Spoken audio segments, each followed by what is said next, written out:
So here I am, just like many people were, sitting there watching television during Ferguson, what was going on in Ferguson, Missouri. And I was looking at the faces of people and seeing this look of desperation and hopelessness and thought, well, what can I do? And something said, go in the kitchen, make some pies. One of the things they were looking for was the turning point in your life where you became an activist. And I never really knew when that was. I was just kind of doing things all along. A poet from Champlin and a storyteller from Golden Valley share their thoughts on our troubled times in a new collection of essays, and here on Democratic Visions. It's about sweet potato pie, activism, good writing, and America. Here's producer Jeff Strate. Hi, recently I bought a book. It's called Turning Points. I bought it on International Storytelling Day in downtown St. Paul at the Landmark Center. A noted storyteller, I'm sure you've heard of him, F. Scott Fitzgerald, the way I saw it, was one of the greeters. From his post in the park, the author of The Great Gatsby was not staring at a text message on a smartphone. He was staring at me. Go figure. Anyway, Turning Points is an anthology of essays about experiences that have sparked various writers and poets to shine light on our troubled world and sometimes to move beyond the quill, the typewriter, and the keyboard. Turning Points, discovering meaning and passion in turbulent times. William J. Anderson's essay, The Evolution of an Activist, was given the lead position in Turning Points. Bill and his family live in Champlin. When not writing, he's in sales and engineering for a company that makes circuit boards. Bill is a member of the Peace and Social Justice group of writers at the Loft in Minneapolis. This is his first time at the table, so welcome. Thank you for having me. I'm glad to be here. So I'm curious, you have position number 1 in the book. I know your name starts with an A, but what compelled you to write about Turning Points? The request for submissions for the anthology came out at about the same time I was taking a class at Anoka Ramsey Community College on creative nonfiction. I had written poetry for a long time, written some fiction. I really hadn't spent any time yet writing nonfiction. So with the class pushing me, and at the same time this request for submissions came through, it seemed like the appropriate time to try one. I was fairly happy with it. I got an A on the essay, and I sent it in, and it was accepted.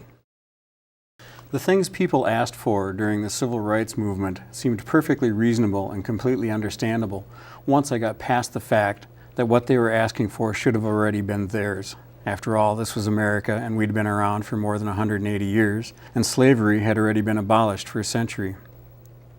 I watched the stories about the marches and felt that right was being proven by the nonviolent natures of the activists.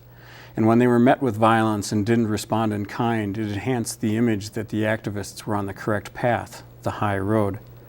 After a while, I heard stories about separate entrances and drinking fountains, the Freedom Riders, lynchings, church bombings, and murders, and was appalled that a progressive and knowledgeable nation could be so entrenched in hate and ignorance. Again, it all went against what our country had been based on since its birth, especially since I had such a difficult time seeing the differences in people. To me, we were all human and all animals. It would be like hating a chameleon when he blended into the brown couch, but loving him when he blended in with the green curtains. It's the same chameleon. Deep down, we're all the same animal, too. You call the essay Evolution of an Activist. Tell us about your own evolution here. One of the things they were looking for was the turning point in your life where you became an activist. And I never really knew when that was. I was just kind of doing things all along. And I had spent some time doing park cleanup. I had spent a lot of time doing writing, asking lots of questions. Spent a lot of time trying to get better as a writer. I like to write poetry about music. Music has always been incredibly important to me. Having lived close to the Mississippi River my entire life, that's an important subject for me, so it keeps showing up in my poetry. Just about anything political seems to raise the hair on the back of my neck and inspire a poem. Where'd you grow up? I grew up in Anoka. That's not that far away, is it? No, it isn't. Near the Mississippi? Within walking distance. Between the Rum River and the Mississippi? We spent a lot of time at the Rum, too. That was also just a few blocks away. Sure. So pretty much right there in that corner. So you led kind of maybe a Huck Finn or Tom Sawyer or life? As I was working on things about the river, I really had to start doing a lot of self-analysis. I figured out one day that in spite of having lived that close and absolutely loving it and hanging around by it a lot, I really hadn't spent any time on it or in it. I'm actually afraid of water. So it started as an exploration of the Mississippi River, and it really quickly turned into an exploration of my fear. So just takes its own life and runs away. It's driven a lot of great writers, that's for sure. It has. Now, you still live in that area too, Yeah. up in Champlin. Yeah. Bill, okay, so you didn't become a Tom Sawyer or a Huck Finn on the banks of the Mississippi. No. But you are a member and grew up in the television generation. Yes, I did. Yeah. How many hours and hours of your life have you wasted watching television? Oh, geez. Countless. Yeah, I could have written a lot more. Part of it was it fed into a shorter attention span, a need for action. But at the same time, my mom was still throwing us out to go play outside, and we played a lot of baseball and stuff in the yard. But I'd come back in and there'd be Walter Cronkite on the news. And it was like he was giving the weekly score of the Vietnam War. This would have been 68. I was 11 years old, and that was like the worst year of the Vietnam War. And he just kept giving the casualty figures. And we don't have any Walter Cronkites or those newsmen of the past anymore. We have a fractured media. We get news from everywhere. We get fake news. What's your take on how the media is handling really serious issues in the Mideast, with climate change, with the divisions in Washington, D.C., and here in Minnesota? The immediacy is good. The number of outlets that are covering the stories, I think, are beneficial. I don't know necessarily that we're getting whole stories yet. I worry about getting both sides of the stories. And I worry too, are we also getting too many opinions versus the facts and the evidence that we really need to see in order to make an informed decision on our own. Is that something writers can deal with, can help out? Yeah, I believe it is. If we can, I guess, take a little more journalistic approach, or at least in our own writing, find a way to separate our opinions from whatever facts we have to convey for that particular job or that particular piece. So, Bill, how did your evolution as an activist writer change with, say, 9/11, Afghanistan, the Mideast? I think my fear level crept up quite a bit. I really hoped we wouldn't do anything too rash. I did write some, for what would be for me fairly patriotic things. I tried memorializing the people we lost as best I could. But I probably started writing faster about political choices and how they were made. I really question a lot of the wisdom behind too many of them. Give some examples. Well, right off the bat, going into Afghanistan, the question I was asking was, did we learn nothing from Vietnam, and did we learn nothing from the Soviets' experience in Afghanistan? Did we really know what we were getting ourselves into, and was it really necessary to do? And I didn't really get a good answer there. The same with the Mideast, with Iraq. Right. Really felt the same way. And then I've just kind of watched us creep into other things that we shouldn't be doing. I knew about the Peace and Social Justice Writing Group at the Loft for a number of years before I actually joined it. What I was hoping for was to meet more people, become a little more active, and hopefully improve my writing even more. I found great inspiration with these guys, or with the whole gang, and they've made me a better writer, and they've helped me actually write a lot of stuff that this is pretty indicative. This essay is pretty indicative of what I'm currently writing in that regard. What can writers do to be more effective in America these days? A nation that is kind of looking like it's being more split up day by day. Do you write it, get it published, send a letter to the editor? I mean, we actually spend quite a bit of time trying to talk about that and figure that out too. We have some members in the group who do spend a lot of time writing letters. We have members who spend a lot of time being activists. They're at the writing for them is kind of the secondary thing. They're usually at a protest or a fundraiser or some other kind of activity, just trying to do good work. mm-hmm. I have a long essay that isn't quite ready. What I did is I actually went through a listing of all of the military actions we had engaged in my entire life. And I found there were only 2 years in my 60 years where we were not engaged in some military action somewhere. It was 1977 and 1979. Carter was president. Carter was president at the time. Yeah. When I told my daughters about what I had found, they both said, that means there's never been a single year of peace in our entire lifetime. And that really scared me a lot. Bill, thanks for coming. My pleasure. Thanks for having me. Turning Points is edited by Jacqueline Masio and Lorenz Peters. Here's where to find it.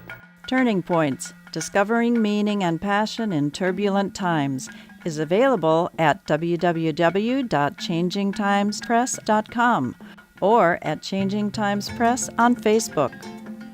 The Peace and Social Justice Writers Group at the Loft Literary Center can be contacted at www.loft.org and on Facebook. I hate writing. I love having written. I think that the direction in which a writer should look is around. Hold your pen and spare your voice.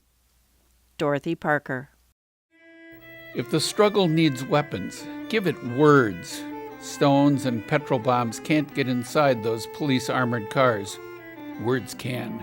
They can do something even more devastating than that. They can get inside the heads of those inside the armored cars. South African playwright Athol Fugard. Any organization which claims to speak for the needs of a community must speak in the tones of that community. Stokely Carmichael. Everybody is continuously connected to everybody else on Twitter, on Facebook, on Instagram, on Reddit, emailing, texting, faster and faster with the flood of information jeopardizing meaning. Everybody's talking at once in a hypnotic hyper din. The cocktail party from hell. Maureen Dowd. The opposite of love is not hate. It's indifference. The opposite of art is not ugliness. It's indifference. The opposite of faith is not heresy. It's indifference. And the opposite of life is not death. It's indifference. Elie Wiesel. And that I also want to tell you that in this day and age, we need to inspire our young people to think about service, to think about doing the same things that you did, to care about others. It does make a difference. That was P.B. Phillips 2 years ago at St. Olaf College to mark the 50th anniversary of a massive 1965 summer education program that he coordinated for poor black schools in Alabama. And hopefully you're still making a difference today in what you do. As you said. This May, the former dean of Tuskegee Institute will be honored at St. Olaf College for his educational leadership during those difficult times of change, but also for the good works that he and his wife Judith perform in Africa. Their lifelong support of undercapitalized schools and startup businesses in East Africa. It's important to have crazy people in the world. That's what I call people like me and people. When you've got people out there who are geared to just jump into things, it is important to have them because you've got you've got people with the need to defend voters' rights laws, with the pipeline, Black Lives Matter, climate change, and women's demonstrations drawing thousands and then millions. It is clear activism has a resonant voice. And activism needs a decent slice of sweet potato pie. Make that sweet potato comfort pie. Pie, to me, it's a delicious, an absolute delicious way of nurturing and fortifying the human spirit. We've been hearing about education and how to go about doing that differently. There's this other little piece of it that needs to be dealt with, and that is, where does that nurturing start? Well, for me, it has to do with mama's touch. And when I think about mama's touch, I can't help but think about pie. Rose McGee learned about sweet potato pie when she was a kid in rural Jackson, Tennessee, from her paternal grandma and great-grandmother. Learned about its rejuvenating power for those who struggle and for those who struggle on our behalf. The Golden Valley resident writes about pie in Turning Points. Welcome to Democratic Visions. Thank you for having me. So, Rose, tell us about your grandmother and great-grandmother and sweet potato pie, and that was a turning point for you a long time ago. It was, but I didn't realize it then. That's the funny part about growing up. You don't realize what it is that you're getting prepared for oftentimes. So I did. I grew up in the rural south of Jackson, Tennessee, which is nicknamed the hub city because it's the largest city between Memphis and Nashville. So these two women raised me, my father's mother, my father's grandmother. And what I would do really was just eat when they cooked. I didn't have to do a lot of cooking. And that's how it went because, you know, they enjoyed doting over me, which I appreciated. Now, I had chores, mind you. And we had a large garden. So most of the things that we ate, you know, our vegetables and things came from the garden. But the sweet potato pie, that wasn't something that I ever thought about even making until I was married, living in Denver, and I decided one day, for some reason, I think I want to make a pie. Because I knew how to make cakes. I learned how to do that, and I could really make cornbread. I did that all the time, but a pie, I just didn't know how to do that. So I called my grandmother, and my great-grandmother had passed on by then, and she told me how to make it. It was horrible. It was horrible. And I decided, all right. How could you mess up a pie like that? You could, though. Yeah, okay. and you can mess it up. And it took me some time to get it right and to get it the way that I kind of wanted it to be. I use the sweet potato pie metaphorically with what we're going through in our country, in our These society. days, yeah. And it's complex. It's a complex dessert to make because it takes time. You can't just go in and throw stuff together and you've got it magically. I mean, you can when you know what you're doing, of course. But it has to, the potatoes have to be cooked first. Then you've got to have the right ingredients. And then after it's cooked, it needs to set for a while so that it can firm up and have the right, you know, consistency that you want it to have for the pie to make. What we've taken this little term, it's sort of like a call and response. I can walk into an audience and say, "Can nobody make a pie?" And they'll know, like my mother, because it's that way. And I know every culture has its own food, dessert, whatever it is that I'm they Norwegian, consider. and we have Jell-O. Sure. Yeah. Oh, I thought it was lefse. Well, that too. But So anyway, and you know, the hot dish, all of Sure. that. But it wasn't until later on, as an adult, I started making pies, you know, and taking them in, you know, the office thing whenever there's potluck. And if people like what you make, then they'll ask you to always bring it. Sure. And I noticed that people were generally asking me to bring that sweet potato pie. And then I had a colleague one day said, you know, we should start selling them, maybe the farmer's market or something. So went through that routine for a while, but that's very taxing on the body. I applaud people who are in the food industry because it's very laboring on you physically. So time is going by, and I started just, you know, thinking about why is this pie so important? And I picked up on how people responded when they would taste it and how they would act about it. Some people wouldn't come near it if they knew it was a sweet potato pie because they felt like they were cheating on somebody.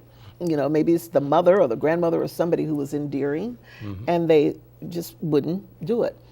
But then on the other hand, there were people who would say, it's the best. It reminds me of my grandmother. It reminds me of.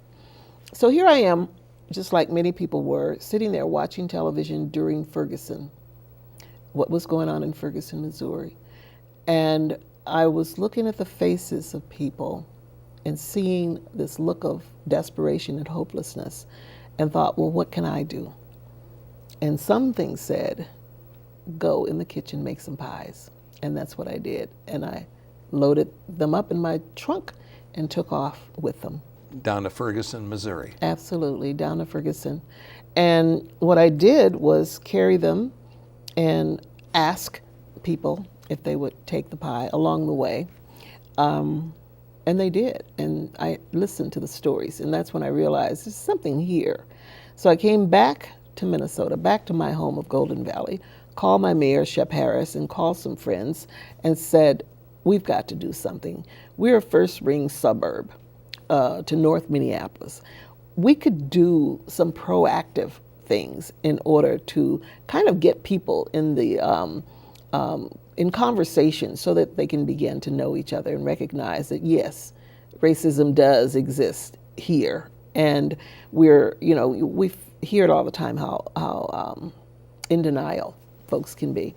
So that's what we did, and we ended up creating this Martin Luther King weekend event in Golden in Valley? Golden Valley. Okay. And we call the pie the sweet potato comfort pie. So some very dear friends, including people not in Golden Valley, assisted pulling that off. We're able to get Calvary Lutheran Church to allow us to use their space, incredible kitchen. So volunteers came in on that Saturday and made the pies, and that Sunday people convened in circle to discuss these tough issues. And we made the number of pies that Dr. King's age would have been. So that first year we made 86 pies because he would have been 86 years old. And then people made these conversations and then decided, who would I like to gift a pie to and why? So pies went into the community. I remember a young girl who was a student at Perpich, and she... That's the Perpich High School. High School for the Arts. Right there in Golden Valley. Yeah. And Sophie is her name. And she decided that, you know, I've been going in and out of the hospital for years. I'd like to take a pie to the nurses' station at the Children's Hospital. And of course, someone decided to take a pie to the police department, and someone decided to take a pie to the library, and to people who were ill. One person took a pie to a family whose husband was actually dying, but she said the way she described it was the family and him, they were so uplifted when this gift of this pie came. So it's again the complexity, the layers. It's just like making the pie. You go through this process, and for me, I don't mix everything together, but I mix things in an order. And I think that's how it is when we think about healing. When our nation and our communities, our schools, our homes, when people are in pain, there's a process to try and to reach and heal. And sometimes just extending something as simple as a pie is a beautiful thing. August 9th, 2014, another bloody hot day. There I sat in the comfort of my air-conditioned home watching media coverage of another black mother's son lying lifeless on a scorching asphalt street, this time in Ferguson, Missouri. Like others prior, the news of Michael Brown's death tore at my heart as I thought that could have been my son. I ached for the unknown mother who would never again hear a response to her call, "Come on inside, baby, it's time to eat." And so I wept. Escalating hotter than the weather was the tremendous tension from protesters. As I viewed eyes filled with anger flash across my television screen, I asked myself, what can I do? there came a soft yet clear response, I believe from God. Go into your kitchen, make some sweet potato pies, pack your car, and deliver them down to Ferguson. So I did. You've been to Precinct 4 in North Minneapolis. How was it received there? Things were really tense. Things were tense. We went, for that time, I decided to contact other pie makers. So I think we had about 6 businesses that make sweet potato pie that we reached out to and said, how about bringing these pies this particular time, this particular day, and let's take them over to Precinct 4. So we did, and we went over, and I didn't know what to expect.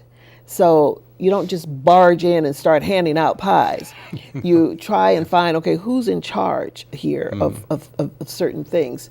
So it turned out, food was being distributed, so we gave them, the folks who were in charge of the food, pies, so they were able to slice pies and serve.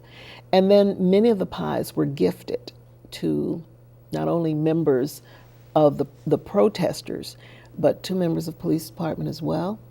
And there was so much friction going on between community and protesters. Pies were given to some of those community leaders as well. The idea, again, we call it sweet potato comfort pie, a catalyst for caring and building community. So we're going in not with the intention of being biased, but with the intention of trying to say, listen, this is a symbol that what's really key here is for people to communicate and to listen to each other. That's what I learned when I went to Ferguson. People wanted someone to listen. So that was the purpose of Precinct 4. That was the purpose then of taking pies down to Charleston. Did you go out to Standing Rock Reservation in North Dakota? We did. Went to Standing Rock because I work with women and men and students and educators in Nebraska. And there's an indigenous group of women called the Circle of Grandmothers. And they represent over a couple of dozen nations, different nations, sure. But they meet weekly. And they were in pain. That Friday, we made pies all day. And early Saturday morning, we drove 9 hours to Standing Rock to take the pies. And they knew who they wanted to make sure pies were delivered to and where once we arrived. So my role was not to be in charge of that. My role was simply to oversee them learning how to make the pies and to do the pies and get the pies packaged and to drive with them up there. And it was a very humbling experience. So the comfort pies are more than just a metaphor. They're actually working. Yeah. I tell you, summer of 2016 was a pretty rough one. We were preparing to take pies to Orlando.